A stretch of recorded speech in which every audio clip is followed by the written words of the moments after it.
If you are suffering with joint pain, you are not alone. Dr. Nicholas Matta of All Star Pain Management helps us understand the common types of joint pain and the treatment that's helping his patients overcome it, no matter their age. We've talked about back pain in the past, but I'm wondering what sorts of joints cause the most pain? What do you see here? Yeah, so the most common joints that we see are probably the ones that you think about. So knee pain is very common, hip pain is very common, shoulder pain, especially as you get older, very common. All of these things tend to come from more of wear and tear. That's what we see a lot. And when I say wear and tear, I just mean you think about a machine or a car. There's only so many cycles that can go through before parts can start wearing down. You have to bring it in for maintenance. You have to make sure you're doing the right things ahead of time. And a lot of patients aren't always doing the right maintenance, or they don't know the right maintenance to do. So the knees, hips, shoulders, those are the ones that tend to get people first. And then what sorts of conditions can cause those ailments in that area of the body? When we talk about knee pain, hip pain, shoulder pain, patients in general, or kind of the colloquial sense of it, is that they're these generalized body parts. And they think of, oh, a ball in a socket, that's what a joint is.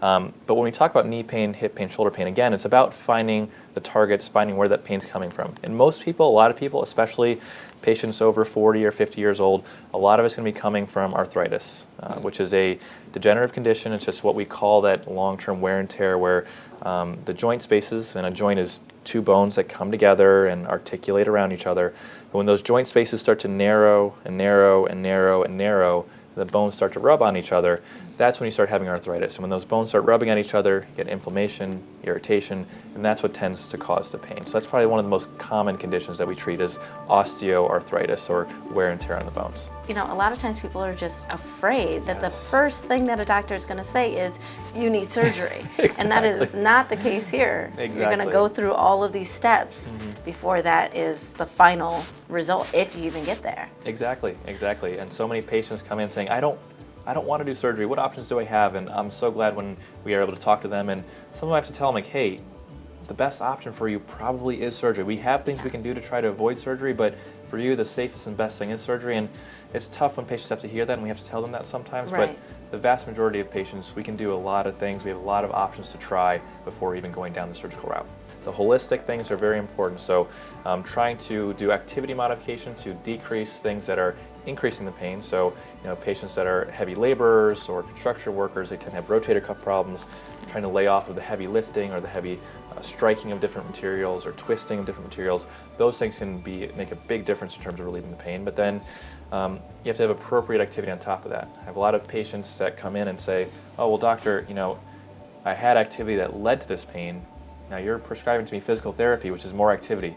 Why can't I just go walk and it feels better? And I like to give the analogy of a professional sports athlete. If you have a professional basketball player and say they want to get better at shooting baskets, if they go out and play golf 5 days a week, they're out there, they're moving, they're doing activity, but they're going to do no better at shooting the basketball, no better at playing basketball. Same thing with physical therapy, so versus walking. So if patients are out walking every day, or going to the gym on their own, or going to work with a very physically demanding job, it's not the same as seeing a trained specialist like a physical therapist who can teach you the different ways to specifically train your body to help strengthen up those joints. So physical therapy, activity modification, trying to lose weight, especially for hip and knee pain, taking 5-10 pounds off of your weight in general can feel like exponentially more in the hips and knees. So those are really important as well. And then you start talking about over-the-counter medications when those aren't working. So things like Tylenol, people who are Motrin, Advil, Aleve, all these things are good treatment options for pain that's severe and flaring up. And when those aren't working, then you start thinking about trying to do interventional things, minimally invasive things. People talk about cortisone shots or steroid injections. Those are good treatment options. Nerve blockers are important treatment options as well. Sometimes the pains come from the muscles, and you want to do things like a trigger point injection, which specifically targets certain muscle groups to try and help alleviate pain those ways. If patients aren't doing well with the minimally invasive things, and most people do well with the minimally invasive things with the conservative treatment approach, we're always on board with trying to figure out which patients would be best suited by going to surgery early, talking to a surgeon early, hearing about their surgical options, which patients it's safe to wait, safe to do those other conservative things first. So what would you say to someone that says, I'm just old and I'm going to be in pain and this is just what happens. Yeah, we have a lot of patients like that too, especially patients when they get in their 60s, 70s, 80s. You hear, oh, when you're old, you're in pain. That's just how it is, doctor. I'm not going to get any better. Everyone told me I'm going to be in pain. And it's just not true. So yes, as you get older, osteoarthritis creeps up on you more. You have more of a chance to have pain. That's definitely true. But that doesn't mean the treatment options don't exist for you. That doesn't mean exercise and physical therapy and changing these modifications is not going to work for you because you're older. All of these same things that work for you when you're younger work for you when you're older. It's just that you might have a couple more problems we have to work on than when you're younger. So I always recommend these patients to try and stick with the treatment plans, pay attention to the different options they have, and we can get them that quality of life in their 70s, 80s, even in their 90s. I've got a couple patients in their 90s who we've done multiple injections on. They've gone to physical therapy, they've changed lifestyle modifications, and they're enjoying their life so much more than they were before.